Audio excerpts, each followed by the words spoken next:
As queixas realizadas por un bo número de veciños de Castiñeiras non caeron esta vez en saco roto, e o Concello veuse obrigado a intervir, paralizando as obras de construción da planta depuradora de mariscos que pretende levantarse nas inmediacións do peirao desta parroquia, a carón das chabolas dos mariñeiros.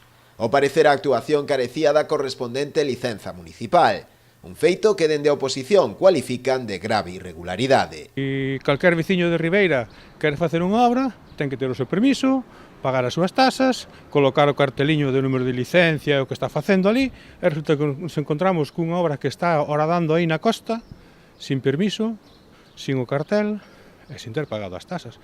Entón, claro, como xa levaba tempo, pois nós supuxemos en conhecimento do alcalde, fomos aos departamentos municipais, e realmente nos demos conta de que non tiña permiso. E no Concello din que se deron conta de que non tiña permiso.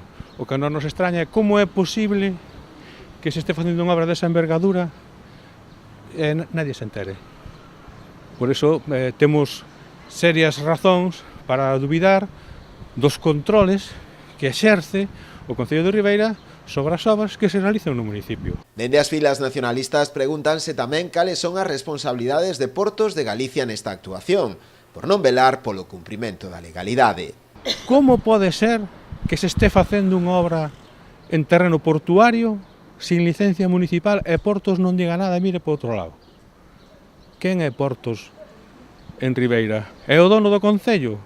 Non é capaz de controlar o que se fai dentro dos seus recintos portuarios?